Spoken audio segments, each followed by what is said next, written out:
Hola Mati, ¿cómo están? ¿Cómo están Freddy, Carmen? Buenos días, vamos a dar inicio a este streaming tan familiar, digámoslo así, tan lindo que pudimos hacer hoy día. La temática que vamos a tratar hoy día va a ser TEA. Vamos a ver los niveles de funcionamiento, los mitos y verdades en torno a la temática. Vamos a conversar con profesionales, pero además vamos a abordar la temática desde una mirada familiar. Así es que vamos a comenzar saludando.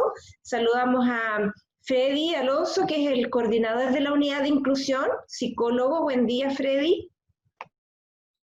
Buen día a todas, a todos y a nuestros panelistas del día de hoy. Matilde, Carmen, muchas gracias por aceptar esta invitación de compartir tanto conocimientos como experiencias que yo creo que son de mucha importancia para todas las personas que nos pueden estar viendo y escuchando. Muchas gracias.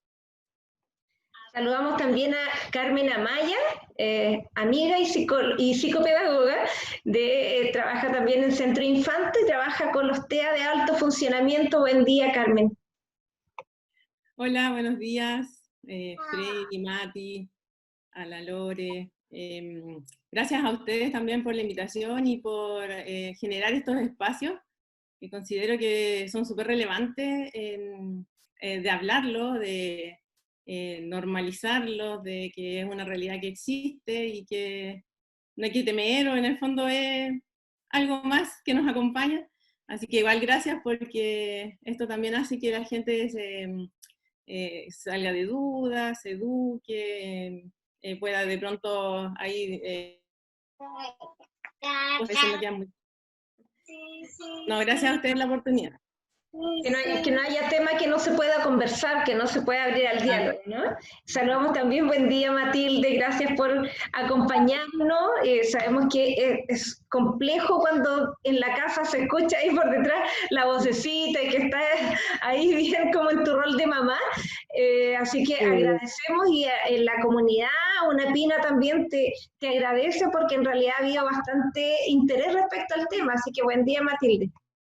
Buenos días a todos, a todas los que nos están escuchando. Muy feliz de estar acompañando con ustedes que son profesionales, y bueno, yo que lo vivo como una experiencia más familiar, interna, para la gente que nos está escuchando, que esto se haga como mucho más del día a día, que el TEA hoy no es algo como la gente le llama anormal o no normal. Los niños no son neurotipos, solamente es eso, nada más.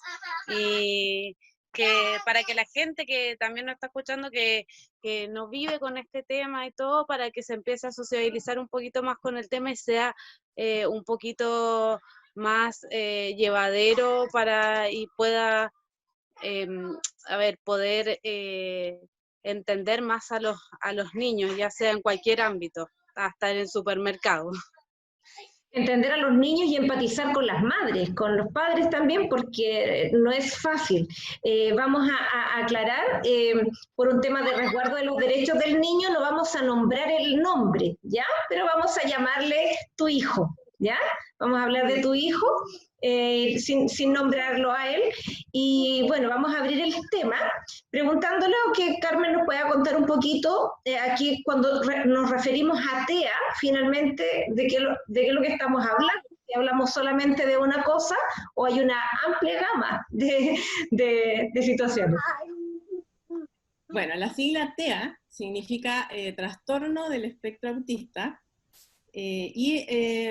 el trastorno del espectro autista habla de la condición que tienen algunas personas, y bueno, son características bien específicas. Su neurodesarrollo es un poco diferente al resto, y hay dos cosas fundamentales que hay que tener como claro con el autismo. A la palabra espectro significa que es una amplia gama de características. Por eso cuando uno habla con distintos, por ejemplo, papás me dicen, no, mi hijo no es así. Y otro me dice, sí, sí es así. Y ahí se ve o se evidencia este espectro. Cuando hablamos de espectro, y tiene que ver con una traducción también que nosotros hacemos al español, porque cuando hablamos de espectro desde las películas de terror es como una imagen de fantasma, ¿no? Eso.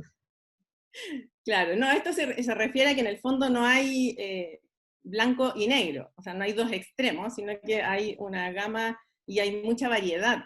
Por eso también es como tan complejo, hay muchos cursos, hay muchas especializaciones para entender esto, por la diferencia de caracteres de los niños, pero hay dos cosas fundamentales que hay que tener bien claro, que hay dificultades o los niños tienen mayores desafíos en lo que se refiere a la comunicación y a la integración social, y también tienen dificultades y tienen conductas o intereses que son restringidos y repetitivos. Esto sí o sí lo comparten los niños TEA, a diferencia de que puedan tener ciertas características distintas. Por ejemplo, hay algunos chicos que tienen dificultades en el procesamiento sensorial, y también ahí hay diferencias, porque algunos no toleran ruido fuerte, otros sí, pero otros no toleran texturas, y otros sí. Entonces, ahí también se ven distintas diferencias, pero sí o sí, de acuerdo como al manual que los profesionales nos guiamos, que define esto, hay que fijarse en esos dos conceptos, en esos dos aspectos, que es la comunicación e interacción social, y los intereses restringidos y repetitivos. Disculpa, entonces esto tiene que ver como en todas las cosas que hemos estado hablando desde la unidad de inclusión, que una persona es un universo. Por lo tanto, cada persona tiene condiciones específicas que le hacen estar cerca o tener un diagnóstico propio. Pero eso no significa que, por ejemplo, que el hijo de Matilde con el hijo de la señora Juanita, que quizás tenga TEA, sean exactamente iguales, ¿no? Eso. Sí, hay que tener bien claro eso, porque nosotros podemos empezar a intervenir y nos vamos a dar cuenta que lo que me funcionó con un niño TEA, luego viene otro chico y no me funciona igual. Y a veces estos diagnósticos asustan a los profesionales, entre comillas, o a los profes, a los docentes. Yo bueno, me hago cargo de eso porque personalmente siento que asusta o complica trabajar, porque nos saca de nuestra zona de confort. Ellos son niños que nos exigen creatividad constante, actualización constante, y nos exigen tener esa capacidad de adecuar lo que yo quiero que aprenda o lo que yo quiero que él consiga a como él lo hace, a como él aprende, no como yo estoy acostumbrada a pasar un contenido, o a pasar o a enseñar. Y a veces, claro, me complica porque me exige, y a veces los niños con TEA nos muestran nuestras propias limitaciones. O sea, si no me entiende, si yo no logro que aprenda, ahí la que está mal soy yo, y no nos gusta de pronto darnos cuenta que nos faltan herramientas o nos faltan así como, no sé, estrategias para tratar a los niños TEA. Entonces, la invitación es que los miremos como un desafío de verdad hermoso. Yo empecé desde el 2016 a trabajar con ellos, y son los niños con los que yo más he aprendido. Ellos vienen a mí buscando aprendizaje, y al final la que aprende más soy yo, y me siento como en deuda, porque yo no sé si realmente yo les entregué ese aprendizaje que ellos me han entregado a mí. Entonces la invitación es que no hay que tener como este miedo, así como, sino que de pronto esto es una oportunidad. Ellos nos perfeccionan, es la mejor terapia o la mejor como especialización, el trabajar con ellos directamente. Más que incluso un curso, que podemos tener la teoría súper bien grabada. Bueno, ahí Matilde nos puede decir cómo ella se ha especializado quizás sin estudiar, solo por el tener como el contacto directo con los niños con TEA. Vamos a partir un poquito al revés entonces, en vez de hablar de nosotros antes, de cómo los detectamos, de cómo nos vamos dando cuenta desde un diagnóstico profesional, que la Matilde, porque no sabemos a qué hora vas a tener que correr, correr a atender al niño, que la Matilde nos cuente quizás cómo desde tu rol de mamá, y desde tu rol de persona también, que nunca había tenido contacto con otra persona TEA, te pudiste dar cuenta del diagnóstico. Yo, a manera de anécdota quizás, cuando nosotras nos vimos y nos reunimos un día a tomar un té, fui observando muchos estereotipos que no me atrevía tampoco a preguntar si ya sabías o no sabías, porque me parecía como no era en la consulta clínica, no quería tampoco invadir el espacio, ni la privacidad de la Matilde, ¿cachai? Entonces como que ya cuando nos íbamos a despedir, como que vi el último estereotipo y tuve que preguntar como sigilosamente, y ahí cuando ya nos dimos cuenta que ya era un tema que estaba asumido, lo pudimos conversar. Si nos pudieras contar, Mati, un poquito. Así es.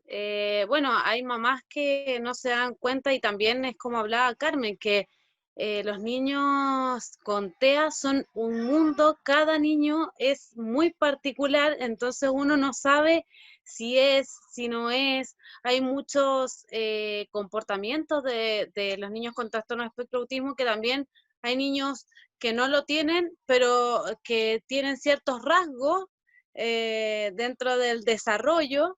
Entonces uno no sabe si sabe, está como en la duda.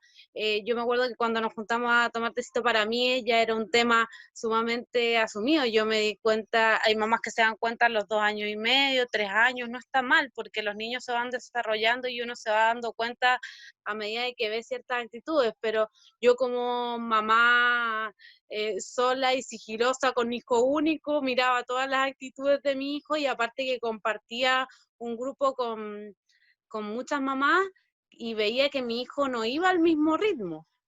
Y veía que tenía ciertas características que yo preguntaba y me decían que no. Entonces era como que, ¿qué pasa aquí? Y yo me di cuenta, yo creo que mi primer como clic que hice y me puse a leer, que puse características y claro, al tiro me salió en Google trastorno de espectro autismo, fue a los 8 meses.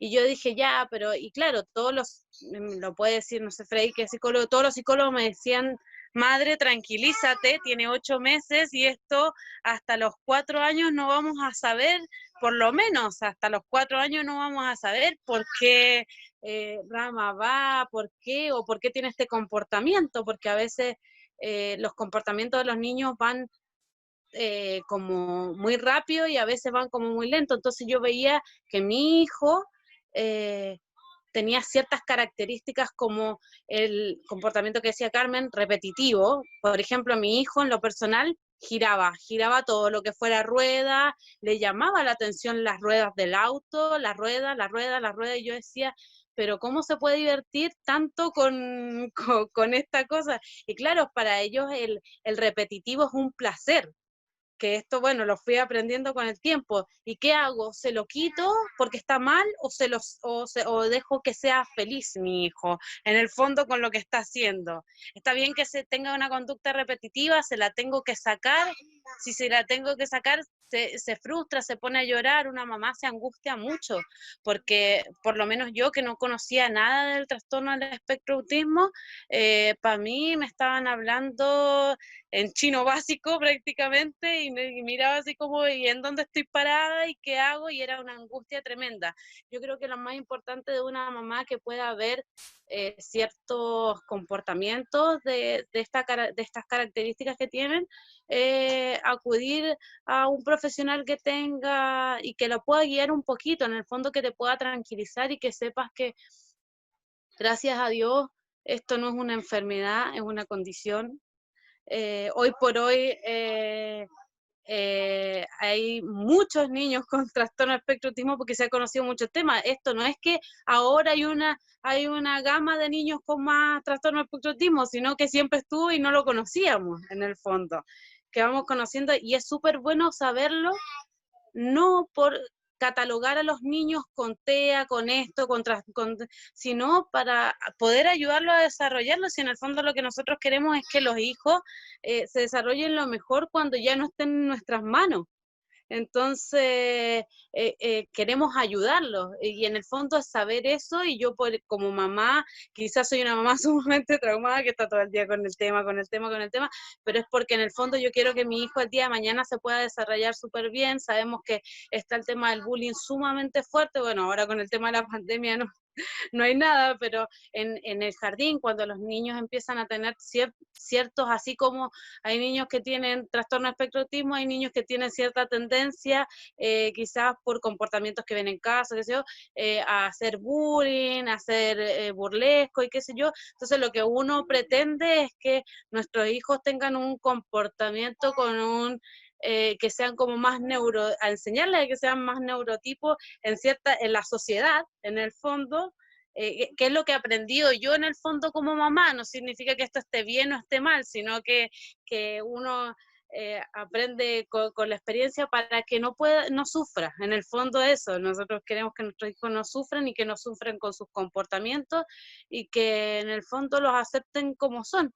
Yo lo único que yo me he dado cuenta con mi hijo es que gracias a Dios mi hijo tiene tiene más de lo que hablaba Carmen de, por ejemplo, el trastorno de procesamiento sensorial, del trastorno en el desarrollo, que más que un niño que tiene más problemas con el tema de comunicar. O sea, sí tiene problemas comunicar porque mi hijo tiene 3 años cumplido recién y no habla ninguna palabra concreta. Él habla como en su propio idioma, de alguna manera, que uno aprende a entenderlos. Pero en el fondo lo que uno pretende es que los niños, como les decía recién, aprendan a desarrollarse, aprendan a quererse a sí mismos y que que esto es una condición y no sé, hay muchos niños, bueno, y aparte que uno aprende con el tiempo que también tiene como un sensor con los niños TEA, ve desde niño y ya empieza a ver las actitudes y no quiere avasallar a la otra mamá, al otro papá, pero dice, él tiene ciertos signos, entonces igual también uno se vuelve como más neurótico en ese tema. Ahora sí, en el caso de tu hijo, que él tiene un nivel de funcionamiento bien alto, ¿ya? Que si bien no comunica desde lo verbal, oral, él comunica muy bien. Él comunica perfectamente todo lo que quiere, lo que le gusta, lo que le molesta. Él te dirige, él te lleva, es bastante autónomo. Yo creo que eso también ha sido por la crianza que tú le has dado, que tú eres una mujer muy autónoma también. Claro, en el fondo, claro, cuando uno tiene muchas cosas que hacer, aprende que a los niños no les pueda prestar la atención necesaria en ciertos momentos y se los trato de marcar.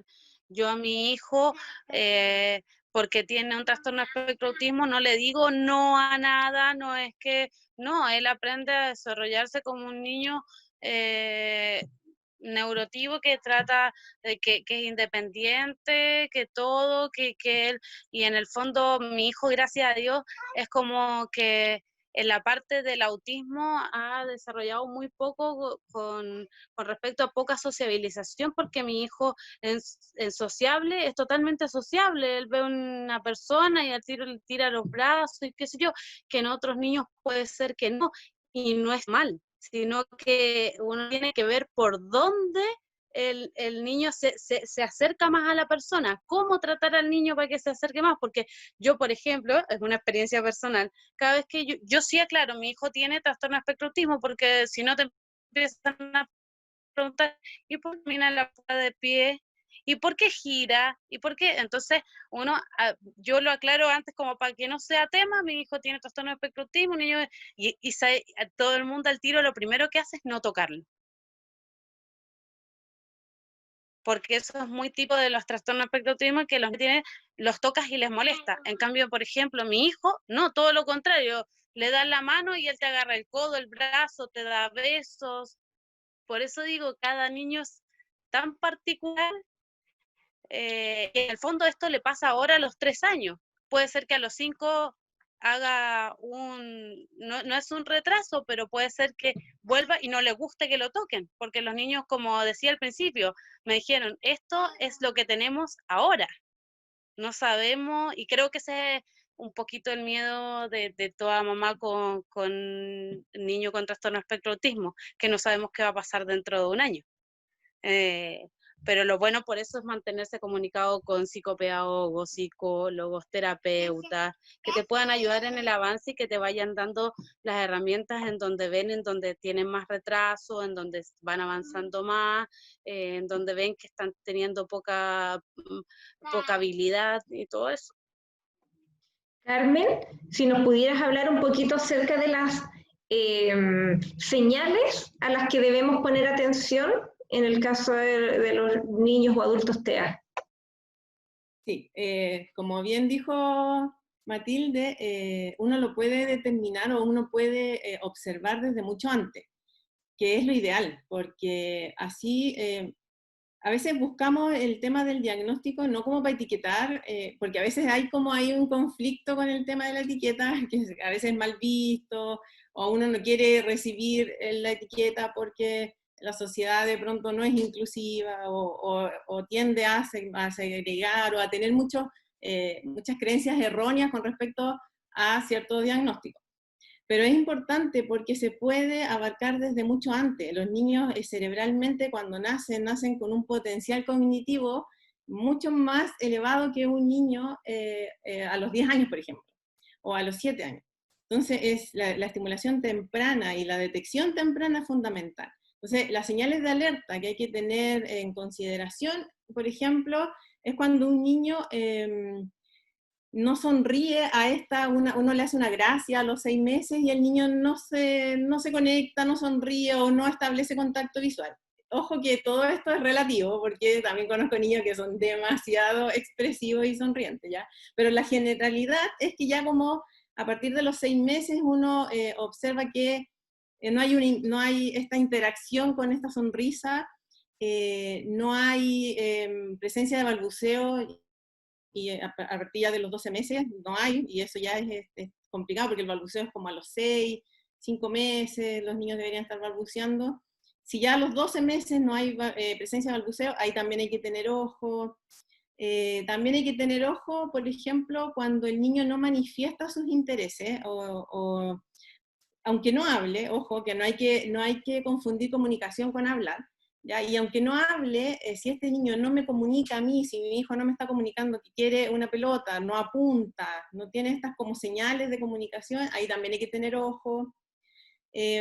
Bueno, el juego es, hay terapias de juego, hay formas de evaluar, los psicólogos evalúan también mediante el juego. El juego es una herramienta maravillosa porque es el lenguaje natural de un niño, es algo que los motiva, es algo que les da placer y es algo que ellos les permite mostrar su interioridad.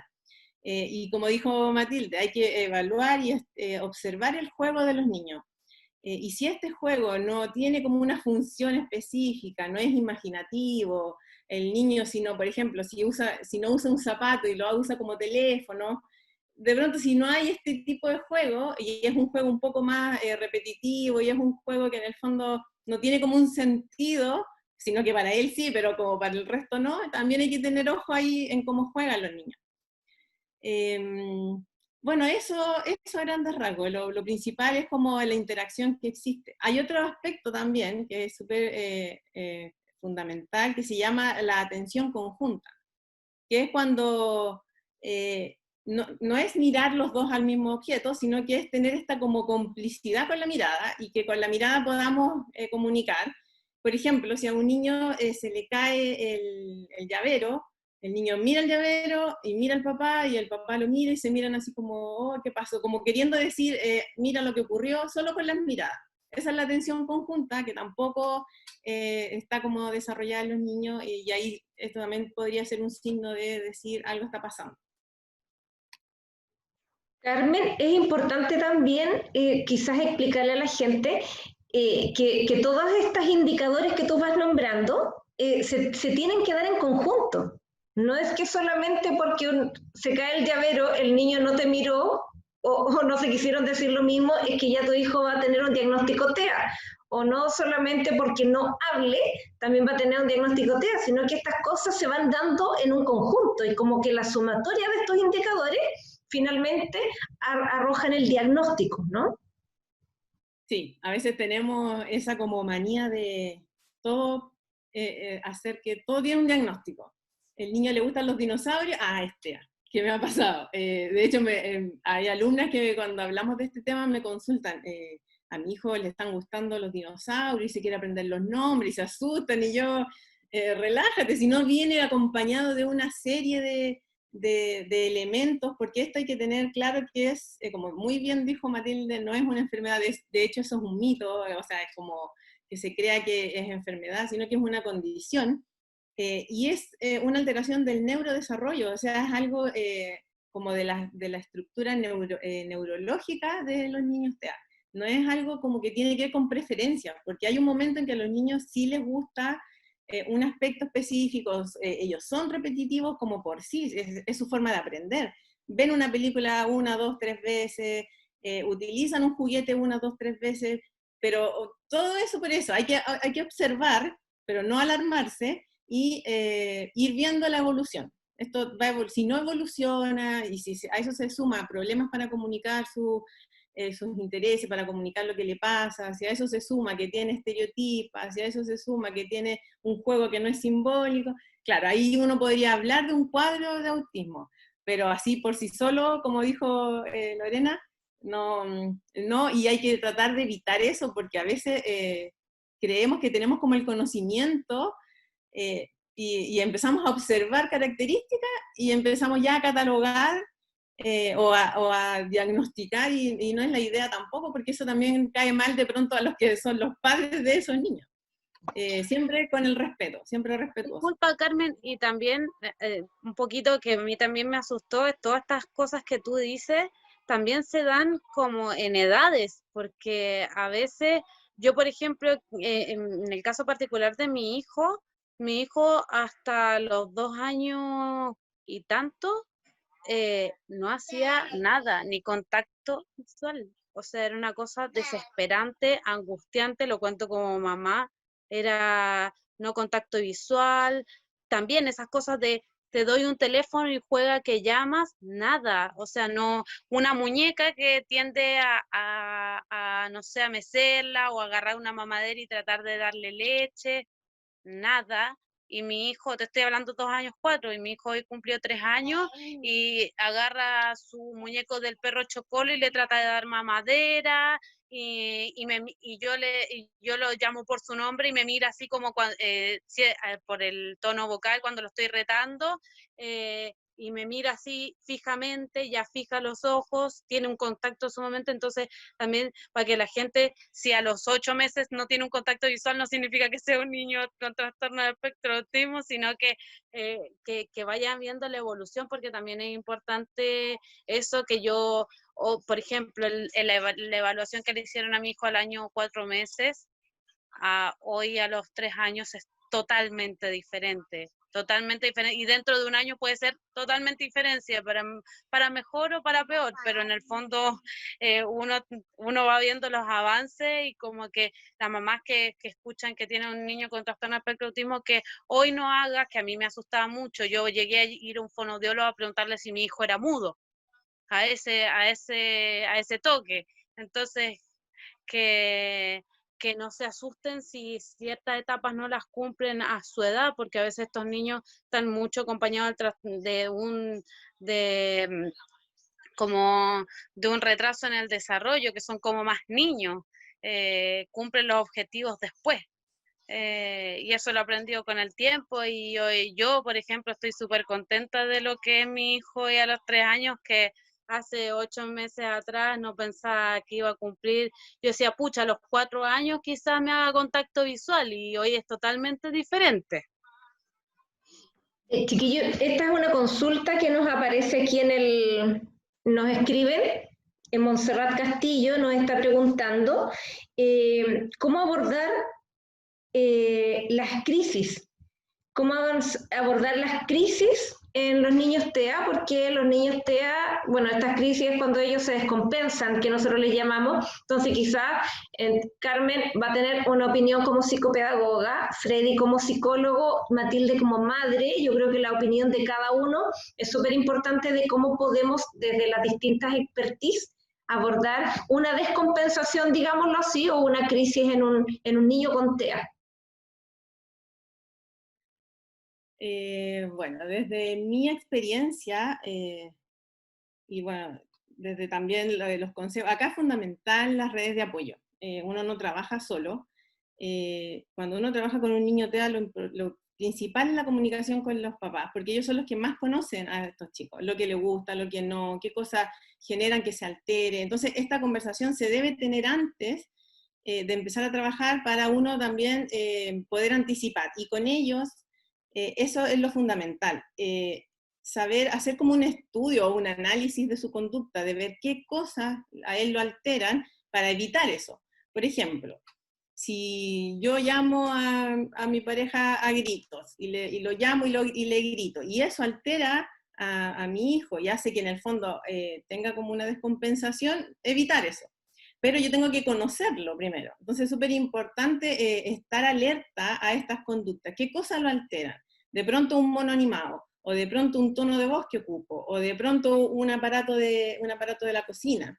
Y luego anticipar. A ellos cuando muchas veces se descompensan porque no saben lo que viene. Es como que no tienen como noción del tiempo. Entonces, por ejemplo, cuando uno lo deja en el jardín, se descompensan porque dicen, mi mamá me abandonó, o me dejaron acá y no entiendo que existe un orden, una estructura. Y a ellos los ayuda mucho lo visual.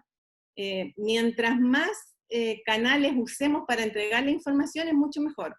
Ellos son muy visuales, por lo tanto, si yo puedo organizar esto, más en un niño que es no verbal, organizar esto mediante imágenes, ellos se calman harto. Voy a contar de una experiencia que pasó, que un chico no quería entrar a consulta conmigo, y claro, me aconsejaron que use imágenes, entonces yo la rutina que hacía con él, la puse en imágenes. Entonces yo dije, mira, el saludo, sentarse, porque no se sentaba a trabajar, ya que se tiraba al suelo. En un principio, en el suelo trabajábamos, ningún problema, pero también la idea es ir adaptando estas conductas para que sean lo más como adaptable también al colegio, por ejemplo. Ya en el colegio irlo normando, sí, ¿no? Exacto. Es más, lamentablemente sería ideal un colegio que acepte a todos tirados en el suelo, me encantaría también hacer clases así, o sea, pero no es así, lamentablemente. Entonces, claro, para que ellos se puedan adaptar a este sistema que poco adaptado está a ellos.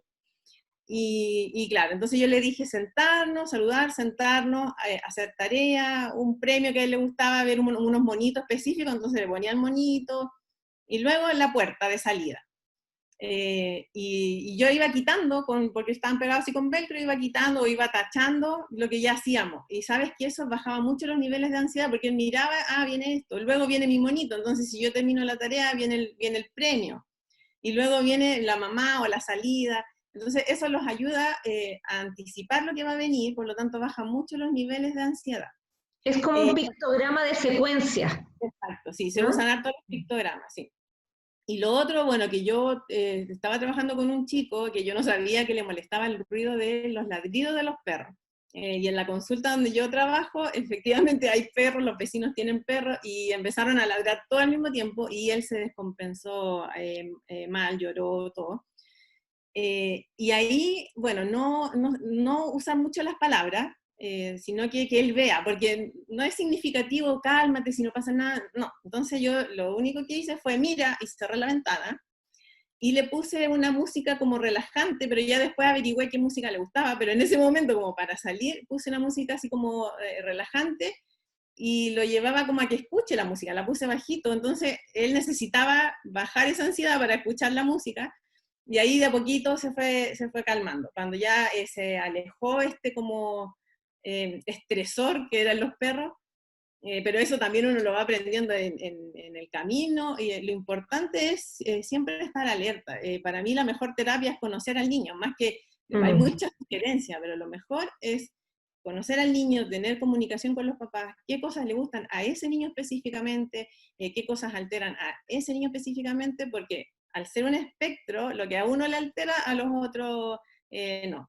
Entonces, claro, yo siento que la mejor estrategia es anticiparle y a ellos organizarle todo lo que va a venir para que ellos tengan como control de lo que está ocurriendo en el momento. Claro, tiene que ver con conocer a la persona finalmente, porque el niño, yo siempre digo, son personas de tamaño pequeño, pero siguen siendo personas. ¿cachai? Freddy, sí. Sí, que estaba escuchando atentamente a Carmen porque dio una clave en varias eh, declaraciones que hizo, eh, porque, bueno, acá psicológicamente se tiene que también hacer un acompañamiento desde una gestión emocional de los niños, ¿ya? Hay que trabajar, como dice Carmen, y a identificar todos los factores, variables que nos pueden llevar a una frustración y a acrecentar la ansiedad en los niños y niñas con TEA. Eh, por lo tanto, el reconocimiento de esas emociones por parte, por ejemplo, de Matilde como mamá, es súper importante a la hora de ir elaborando estos, por decir, pictogramas que decía Carmen, o ir elaborando otro tipo de estrategias en la casa que tienen relación con también ir identificando también cuáles son los factores que calman al niño en algún tipo de situación. Eh, muchos papás utilizan, por ejemplo, el sonido que uno que es una copia, se supone, eh, eh, sobre los sonidos internos en el vientre materno, que es el shh y el que son los ruidos internos que van sintiendo los bebés en el... Esto muchas veces los papás lo van prolongando en el sentido que esos mismos sonidos van produciendo los niños con alguna descompensación, alguna manera de calmar la situación compleja que se les va presentando. Por lo tanto, ir identificando esto y verlo dentro de un trastorno de procesamiento sensorial, identificarlo así, da para que uno pueda anticiparse muchas veces a situaciones, controlarlas, y eso es el llamado también que hacemos a la comunidad, eh, que la mayor parte de las veces no comprenden algunas situaciones que se dan en el exterior de la calle, que se dan dentro de un recinto más cerrado como es un mall, bueno, a todo esto cuando podíamos ir a esos lugares, ¿cierto? Eh, Así que se agradece a toda la gente que está también cumpliendo la cuarentena y los que pueden también, que tenemos ese beneficio. Todo eso podemos irlo controlando asertivamente con los niños, para ir también reduciendo nuestras propias ansiedades, angustias, que se nos van a presentar tanto como familiar directo como de los familiares no tan directos de la familia, que también hay una preocupación, obviamente, hacia el desarrollo pleno que mencionaba Matilde, que es qué va a ser en el futuro, y que justamente estas etapas primarias, estas etapas precoces primero de diagnosticar y de comenzar un trabajo paulatino con el niño, con la niña, con la familia, a través de profesionales, tanto terapeutas ocupacionales, psicólogos, fonoaudiólogos, psicopedagogos diferenciales, eh, los médicos psiquiatras especializados, los neurólogos, que vayamos creando esta intervención en conjunto, ¿cierto? Para el pleno desarrollo de nuestros niños. Matilde, ¿cómo lo has hecho tú en este tiempo de pandemia? Más allá, ¿cómo abordas tú cuando él se descompensa, digámoslo así, que tú lo manejas muy bien? Pero además en esta pandemia, ¿cómo te has podido desenvolver? Mira, gracias a Dios, Kilian, en un tiempo sí se descompensaba sumamente mal, lloraba mucho, tomó las típicas actitudes repetitivas de pegarse, que pasa mucho con los niños TEA, que a ellos les causa como un cierto, no es un placer, sino como se autoconsolan pegándose con la cabeza en la pared, en el piso, y eso es muy repetitivo, y es de la manera que yo lo que hice en ese tiempo, si bien, no sé, psicopedagogo me ayudaron, o sea, me ayudó mi psicóloga que es infanto juvenil, a la que yo pudo, que también llamo a que las mamás que también, así como le hacemos terapia a los niños, nos hagamos terapia a nosotros, que es sumamente importante para poder sobrellevar esto. Y bueno, sobre todo en este tiempo de pandemia, aunque sea por Zoom, por lo que sea, que es sumamente importante para poder sobrellevar, porque los niños se frustran mucho. Yo, la actitud que a mí me funcionó con mi hijo, a mí personalmente, fue la contención al tiro, cuando se va a pegar, cuando llora, contención, abrazo, va a estar todo bien, y sacarlo de contexto al tiro con un auto, con lo que le guste a él, con los bloques, vamos a jugar a esto, y me ha funcionado perfecto con esto. Vamos a hacer otra cosa, mira la tele, mira está el perrito, mira, vamos a jugar con los animales. Creo que cada niño es muy particular, pero en ciertos aspectos creo que esto es muy funcional. Los niños TEA son como rutinarios.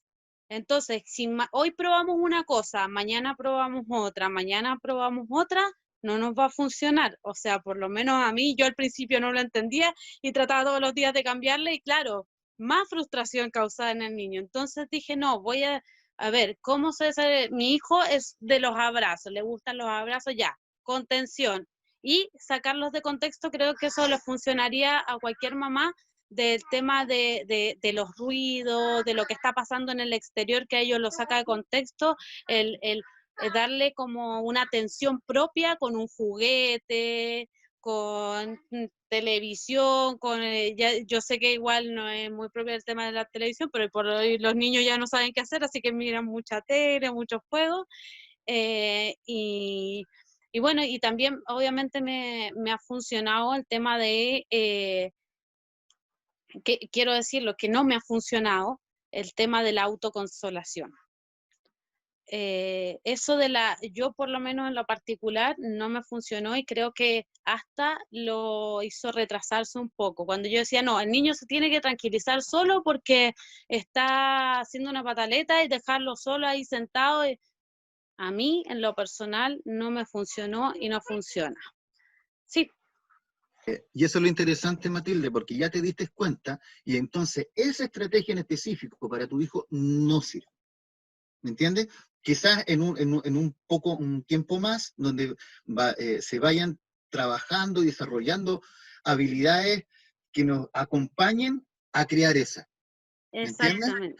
Y es por eso que justamente yo te escuchaba atento a todo tu material y tu recurso de estrategias que tienes en el momento de. Por lo tanto, esa es la idea. Tú también como madre es muy importante en este proceso, muy importante en decir las cosas que están pasando en la casa, en el diario vivir, y esas cosas se tienen que considerar porque, como dice Carmen al principio, no todos somos iguales. Exacto. Puede ser que a otro niño sí le funcionara, y a un niño neurotipo sí le va a funcionar. A mi sobrino desde los 2 años le ponen una sillita de autoconsolación en una pared, donde le dan 1 minuto digamos, por año, para que él aprenda a autoconsolarse, para que él aprenda lo que hizo mal, y era la sillita para todo, hasta los 6, 7 años. Y claro, a mi hijo en lo personal eso no le va a funcionar, porque la verdad es que con suerte hago que se siente en una silla, voy a lograr eso. Y creo que eso es paso a paso. Yo creo que en algún momento voy a lograr que él se pueda consolar solo con ciertas cosas. Hay otras que la sacan mucho de contexto, que dudo mucho que vaya hasta que él madure mucho más dentro de varios años, y que lo pueda aprender un poco de la mano mía o de la mano de recursos, que eso es importante, las redes de apoyo que decían ustedes, dónde va el colegio, que uno esté atento, en este caso jardín, que pues mi hijo es pequeño, las tías que estén sumamente atentas a todas las cosas que hacen, y te estén, digamos, retroalimentando, porque a veces cuando yo, por ejemplo, que soy mamá sola, que trabajo todo el día, la verdad es que hoy por hoy en la pandemia, la verdad es que me ha ayudado mucho a conocer mucho más a mi hijo, de lo que lo conocía, porque en el fondo pasaba muchas horas en el jardín y yo todo el día trabajando, y la verdad es que muchas cosas que no tenía idea, y muchas cosas que lo pude ayudar. otras cosas que no lo voy a poder ayudar porque también necesitan estos niños que, por ejemplo, hay cosas que a mí no me hace caso o no cumple con los objetivos que con otra persona sí. Y claro, aquí lo voy a hablar desde, en el fondo, de una manera personal. Existimos muchas mamás con niños de trastorno de espectro de autismo que somos solas y no tenemos redes de apoyo que nos puedan hacer este favor, en el fondo. Y hay que encontrar las maneras y los recursos, y ahí llamo a las autoridades a que sumen también un poquito, se pongan un poquito las pilas en el tema de los niños con trastorno de espectro de autismo, que necesitan de un terapeuta, necesitan de un psicopedagogo, necesitan estas ayudas, porque a veces las mamás somos solas y los niños no cumplen con los objetivos porque somos la mamá y nos manipulan. Aunque nos den las herramientas y nos digan haga esto, haga el otro, en los jardines también públicos y todo, no podemos, porque los niños necesitan ver a otra persona que ya saben que no van a manipular. Entonces a eso llamo igual un poquito a las autoridades, que gracias a Dios yo sí he podido cumplir con los objetivos de mi hijo hasta cierta etapa. En esta etapa ya estoy out, pero a las mamás que saben que tienen esta condición, que saben que necesitan ciertas ayudas, y no tenemos por dónde, no existe un GES, aquí las terapias son caras, ustedes lo saben, son profesionales y es lo que valen ustedes, y en el fondo no es que uno diga, ay no, porque es caro, no, es lo que valen ustedes, pero para nosotros es sumamente inaccesible, porque un niño con TEA, y gracias a Dios, mi hijo quizás no tanto, pero hay niños con TEA que necesitan 5 terapias a la semana, en cierta época, porque están en el pleno desarrollo, que están con todo ahí para que podamos desarrollarnos en todo un futuro, y no las tenemos a esas herramientas, no las tenemos, y sería súper bueno que, no sé, que existiera un GES, que existiera una pequeña ayuda. Yo no digo que pongan todos los terapeutas, todos los fonoaudiólogos, sino una pequeña ayuda para que realmente lo necesita, porque en serio que hoy por hoy el desarrollo de estos niños en ciertas edades es sumamente importante para los que vayan a ser ellos en un futuro y lo que vamos a hacer, van a ser ellos en la sociedad cuando nosotros no estemos. Es lo que llamamos la estimulación oportuna, por eso se llama oportuna, porque hay un tiempo en el que hacerlo y que es fundamental para ellos, y es indispensable que las instituciones abran más redes de atención para este tipo de temas. Se agradece que hoy día, por ejemplo, en los salvoconductos haya un permiso especial para madres con hijos con TEA, que eso a lo mejor hace 5 años atrás no hubiese existido. Hoy día está, y tenemos que seguir avanzando porque todavía nos falta mucho. Tenemos 2 preguntas, una para Carmen y otra yo creo que la puede abordar Freddy. Bueno, también los estudiantes ahí de Pedagogía de Lengua Castellana, Freddy, están súper interesados en que podamos tener ahí trabajos con ellos desde el plan universitario, así que nos vamos a contactar con las jefaturas de carrera, centros de este centro de estudiantes, para poder trabajar temas quizás más específicos, y, o sea, estamos a disposición. Titín nos dice nos pregunta, que yo creo que esto va para Carmen, ¿cuáles son los hitos que deben reconocer los padres para hacer sesiones psicopedagógicas o de otro tipo de profesionales con niños TEA de alto funcionamiento? Porque aquí funciona el psicopedagogo, el fonoaudiólogo, el psicólogo, el psiquiatra a veces, pero quizás tú le puedas hablar las señales de reconocer para los chicos TEA alto funcionamiento, y mientras el Freddy prepara la respuesta para Maurice, que nos pregunta cómo abordar el Asperger en adultos durante esta pandemia. Así que Carmen, quizás partes tú y después sigue Freddy. Ya. Bueno, con los niños con alto funcionamiento, por lo general, a los papás lo que les complica es el tema de aprender. Cuando llegan conmigo me dicen, va a aprender a leer mi hijo, o va a aprender a hacer matemáticas, a sumar, y en los niños TEA muchas veces se produce como un desbalance en las habilidades. Hay habilidades que un niño de 2 años todavía no logra, y un niño TEA sí las tiene, y uno se impresiona porque logra muchas cosas, pero hay habilidades que un niño TEA que a los 2 años no las tiene, y un niño de 2 años sí las tiene. Entonces es ir nivelando como desbalance. pero lo fundamental es, como yo digo, es llevar como un orden. Primero, es importante que el niño tenga habilidades para la vida, tenga controle conducta, conozca cómo funciona esto, porque hay muchas veces a los niños les complica leer lo que ocurre en la mente del otro. La Lorena me puede mirar con una cara y yo digo, me está mirando feo, le caigo mal, y yo estoy atribuyendo a ella estados mentales, y uno hace una lectura de esta mente, y a ellos les cuesta eso. Por lo mismo les cuesta mucho entender de pronto las bromas, son como fácilmente engañables, se podría decir que son muy, como muy inocentes, por así decirlo, porque este doble sentido que a veces uno habla, o estas ironías, a ellos les cuesta entender porque no tienen esta lectura mental. Eso se llama teoría de la mente para los que quieran como investigar más. Pero eso sí se puede enseñar, a ellos sí se les puede trabajar, y eso lo hace un terapeuta ocupacional.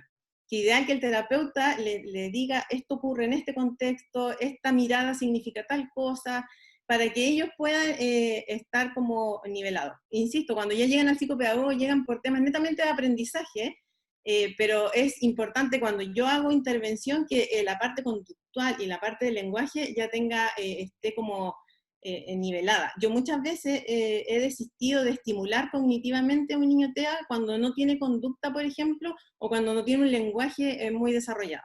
Que lo principal es terapeuta ocupacional, fonoaudiólogo, quizás juntos o separados, pero sí o sí el terapeuta, para que le enseñe cómo adaptarse a este mundo. Luego el fono trabaja todo lo que es comunicación y lenguaje, y luego el psicopedagogo interviene en lo que es aprendizaje. Y ahí puede estimular, pero claro, por ejemplo, por lo general un niño con alto funcionamiento llega a la consulta porque no tiene tolerancia a la frustración, porque se sacó una mala nota.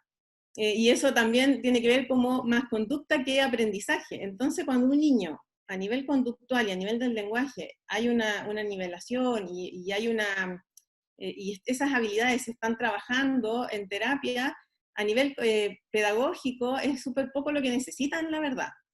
Más que nada ir nivelando vacíos que pudieron haber quedado porque uno se enfocó quizás en lo conductual y no el aprendizaje. Pero de alto funcionamiento en realidad es muy poco lo que hay que ir trabajando con ellos en lo que es psicopedagogía. Más con ellos es como enseñarles estrategias de comprensión. Ahora, ellos, claro, de alto funcionamiento les complica mucho el aprendizaje verbal, las metáforas, la capacidad de ir comparando, porque lo verbal para ellos por sí es como más dificultoso, por lo tanto ahí ideal que uno haga adecuaciones, por ejemplo, si yo quiero que lea, buscar el objetivo. Yo quiero que comprenda, perfectamente puede comprender un párrafo. Y hay profes como que yo creo que comprenda y les pasan un libro. Entonces, ¿cuál es el objetivo? Mi objetivo es que comprende, que desarrolle la comprensión. Lo puede hacer en un texto que no le genere ansiedad, que no le genere frustración, porque ahí también estoy evitando que pasen estas como conductas disruptivas o que en el fondo quiera renunciar o que sienta que no puede. Y lo que tenemos que hacer es hacerles accesibles los contenidos y los aprendizajes. Entonces, claro, cuando llegan con psicopedagogo es más una orientación a los papás, a los profesores, y trabajar con el niño estrategias o técnicas para que vayan como captando esta información verbal y vayan entendiendo estos como conceptos, más que nada eso con los altos funcionamientos. Y ya cuando son niños un poquito más complicados, bueno, ahí estimulación cognitiva, pero lo cognitivo va a llegar, sí o sí, tarde, pero llega. Lo importante aquí es conducta, porque eso en el fondo va a permitir que el niño también se sienta acogido en un ambiente, que se sienta bien en su colegio, en su establecimiento. Entonces, acá lo fundamental va en eso. O sea, para mí el orden es terapeuta ocupacional fonoaudiólogo, y luego quizás fonoaudiólogo psicopedagogo, y después cuando son adolescentes, psicopedagogo y psicólogo, estas duplas así exitosas para que este niño ya después, cuando es adolescente, con el psicólogo ahí se enfrenta a otros contextos, se enfrenta a otras situaciones que el psicólogo es donde él tiene que ir interviniendo. Gracias, Carmen. Freddy, respecto de la pregunta para Asperger en adultos y en tiempos de pandemia. Bueno, agradezco la la consulta porque justamente era un material que yo había justamente tenía guardadito por si nos daba la posibilidad de mencionarlo, ¿ya? En relación al Asperger, o el trastorno de espectro autista en adulto, tenemos que primero aclarar algunas cositas que van en relación a las principales dificultades que podemos encontrar en una persona adulta. Por ejemplo, dificultades en la relación social, ¿ya? Que un poco se va traspasando las problemáticas presentadas en la infancia, se van presentando también en la vida adulta, vuelvo a insistir, cada caso es particular y cada caso pasa o extiende las problemáticas en cada uno, ¿ya? Dificultades en relación social, problemática para mantener amigos o profundizar en las relaciones con poco éxito en sus intentos de establecer amistad, ¿ya? Dificultades para el trabajo en equipo, para comprender el mundo mental de nosotros, ¿ya? Problemas para detectar emociones, sentimientos ajenos y dificultad para expresar los suyos propios. Rituales o estereotipos motores que se desencadenan en situaciones concretas o que se escapan a su control, ¿ya? Que es lo que hablábamos, que siempre hay que mantener el control. Autoestima y el autoconcepto es ambiguo, que pueden ir acompañados de sentimientos de superioridad o bien de ideas excesivamente negativas centradas en el desconocimiento de sus capacidades, ¿ya? Es a la vez por el historial que tienen en su desarrollo que tanto le ha costado. Incapacidad para planificar y organizar su futuro en base a proyectos realistas, ¿ya? En algunos, ansiedad, depresión, problemas para tomar decisiones y de manejar relaciones en pareja. O problemas, ojo, en las entrevistas de trabajo, hablando de la ley de inclusión laboral, considerar eso las empresas o los particulares que contratan a personas o que tienen la abertura de mente de colaborar con la ley de inclusión laboral, considerar que ellos obviamente tienen dificultades para enfrentar una entrevista, ¿ya? Cualidades y aspectos positivos del adulto, que a pesar de sus problemas son capaces de generar estrategias alternativas para manejar su mundo propio social, ¿ya? Suelen ser muy nobles y dicen en cada momento lo que piensan, dependiendo de cada persona. Cuando su trabajo se ajusta a sus intereses, tienen poca demanda social, suelen tener éxito profesional, normalmente, ¿ya? Y lo principal, y que toda persona que tiene este derecho, reclaman independencia económica y social. Y eso es lo que Matilde tiene que apuntar con su hijo y es lo que está luchando ella hacia su futuro, ¿ya? Bueno, y algunas necesidades específicas que se podrían ir abordando, todo lo mencionado anteriormente. Bueno, enfocar terapias centradas en enfocar la autoestima y fortalecer un autoconcepto positivo y realista. Asumir que tienen una forma peculiar de percibir e interpretar el mundo que los rodea, pero que no por ello son enfermos o que es una enfermedad. Enseñanza explícita sobre las relaciones sociales en general.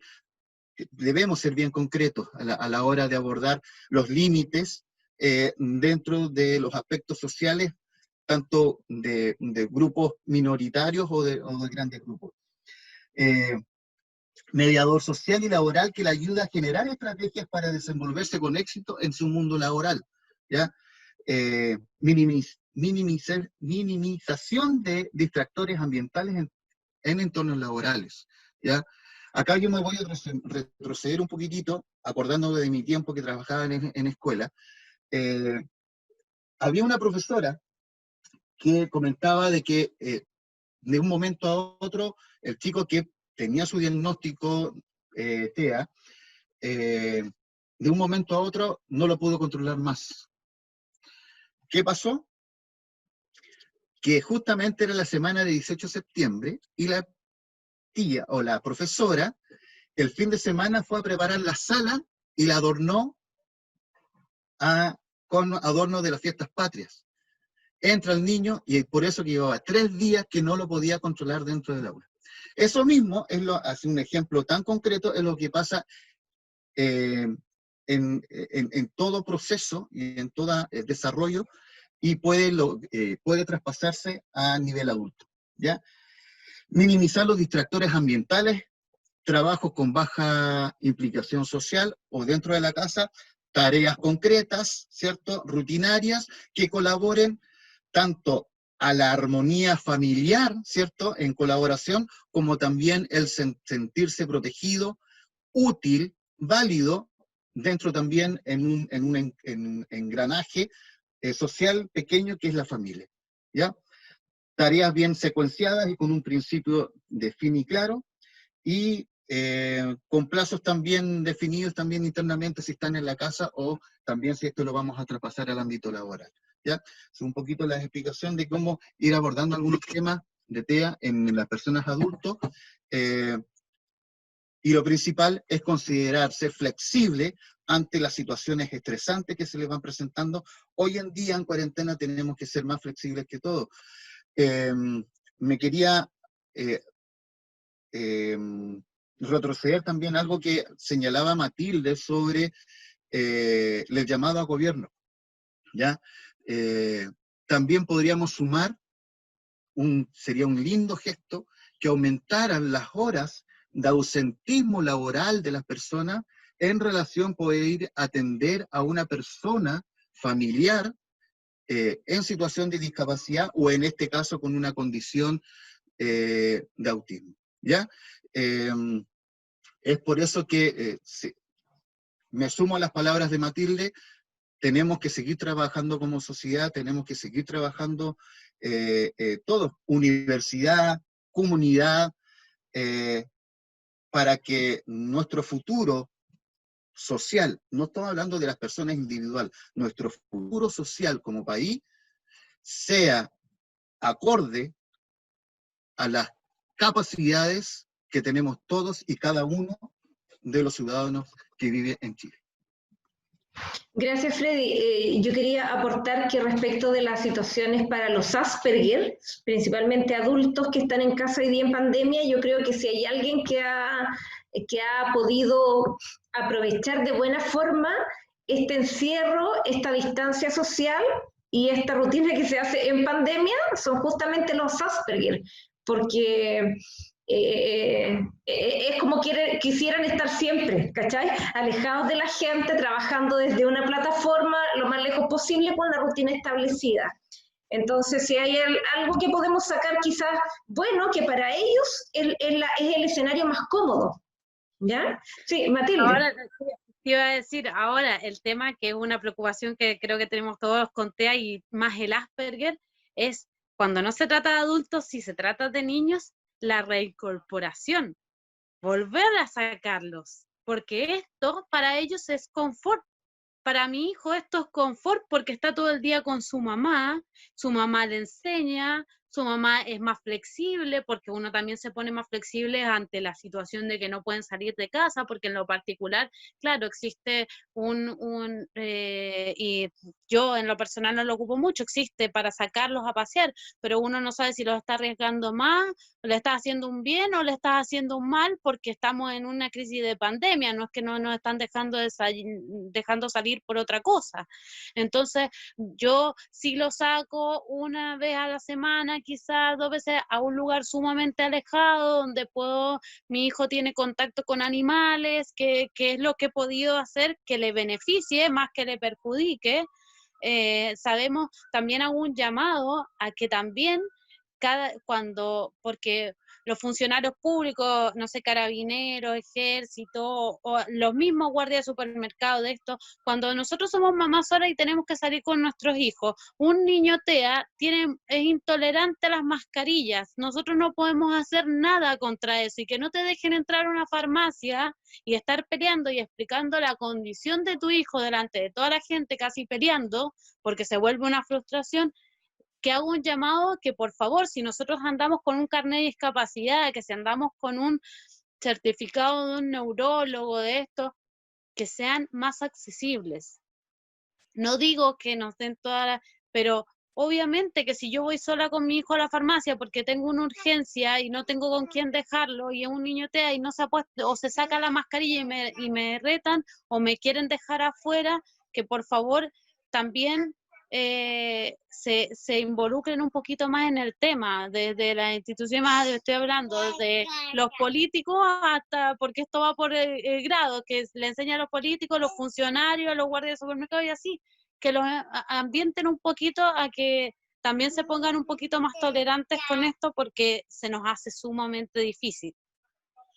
Sí, en realidad que todo este tema pasa por ahí, pues pasa por el Parlamento, pero luego también tiene que haber una bajada a que cada institución se haga cargo de capacitar a su personal frente a tal y cual tema. Es decir, hoy día hay instituciones bancarias, por ejemplo, que no hacen la diferencia entre un adulto mayor y una embarazada en una fila. ¿Te fijas? O sea, hay que trabajarlo institucionalmente y estas son instancias en que lo estamos aprovechando.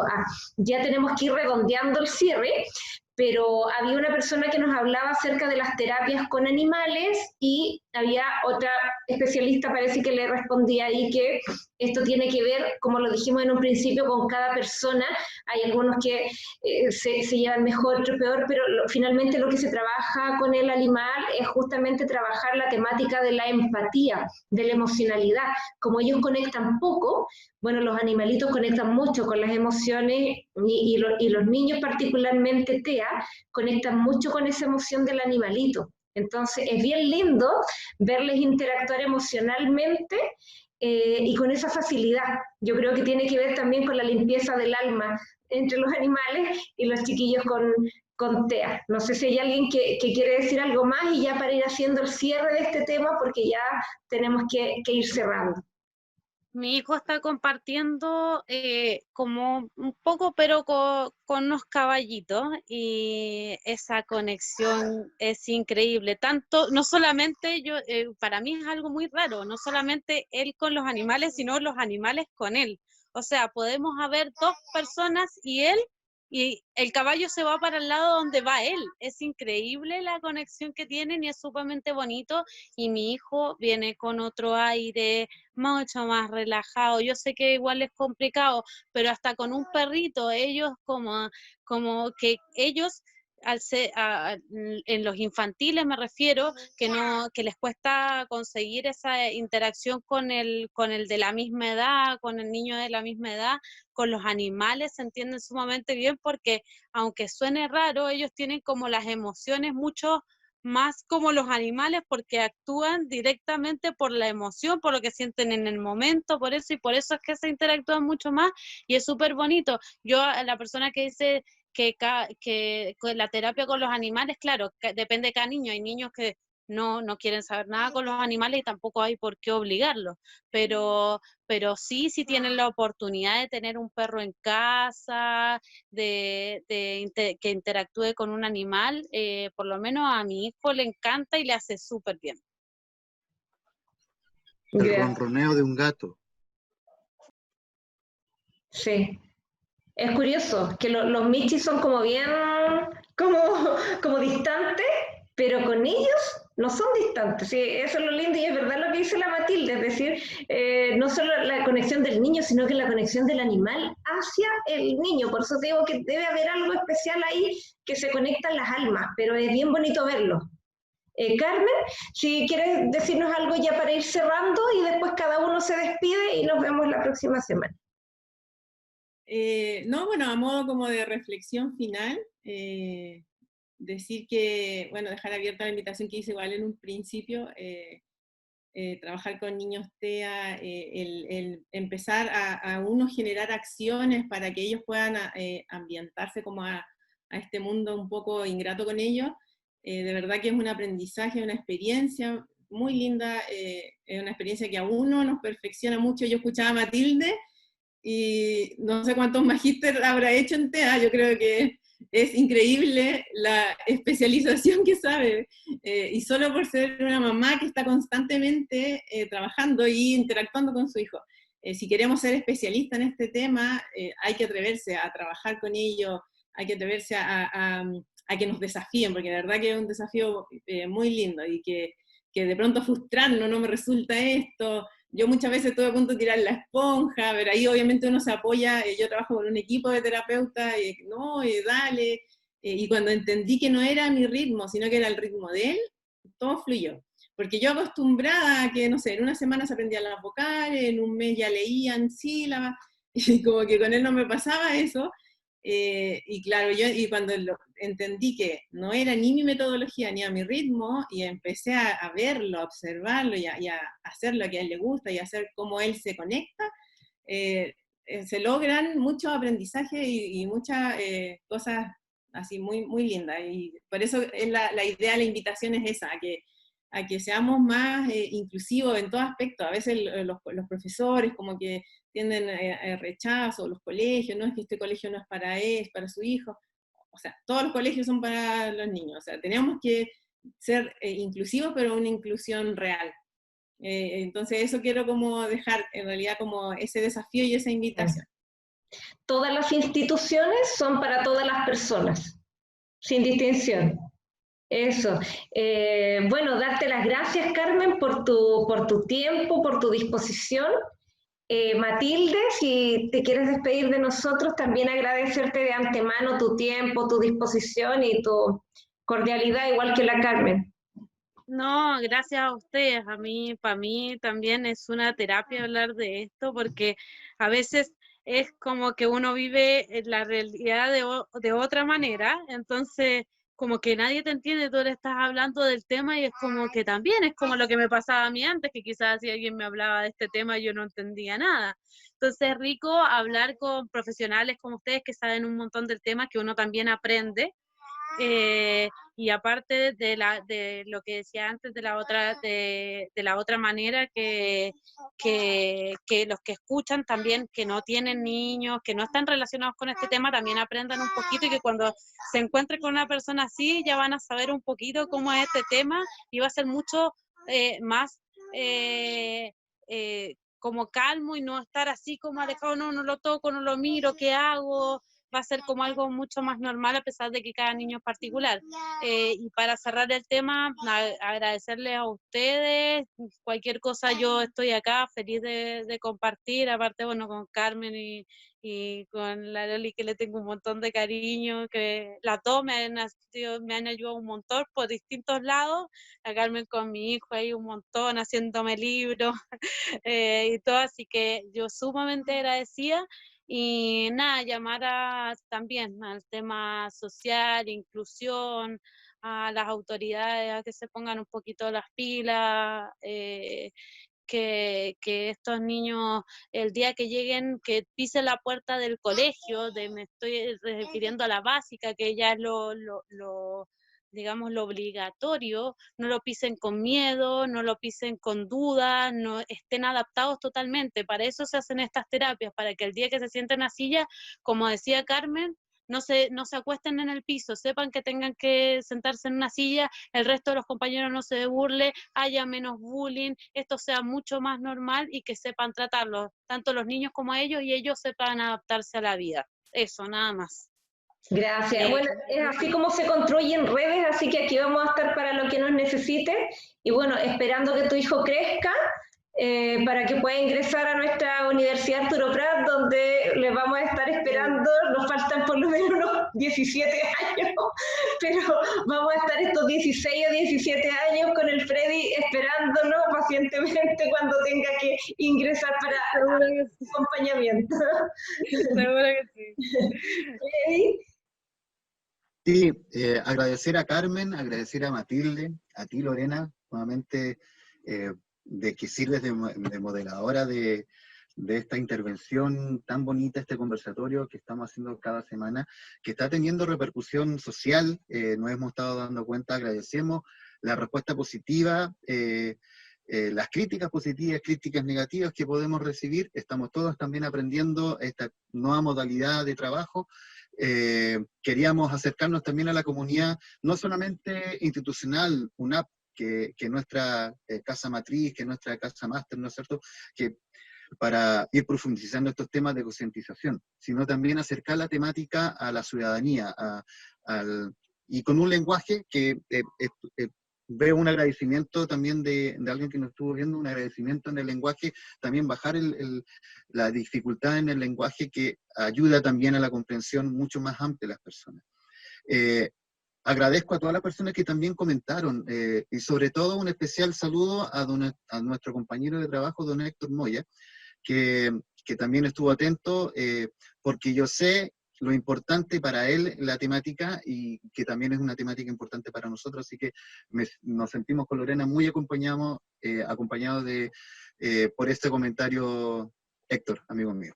Así que agradeciendo a todos y a todas, por mí sería hasta la próxima semana. Muchas gracias.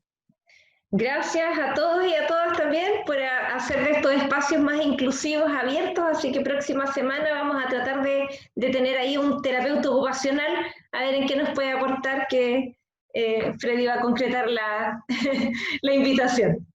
Ah, sí, y ojo, para los que también estuvieron proponiendo otros temas, no se preocupen, vamos a considerar sus sugerencias y posiblemente vamos a conversar de ello en nuestras próximas actividades. De aquí a que ingrese Kilian tenemos 17 años para abordar temas, así que vamos a estar... Ay, perdón, lo tenía sin nombre. Un abrazo grande para todos y todas.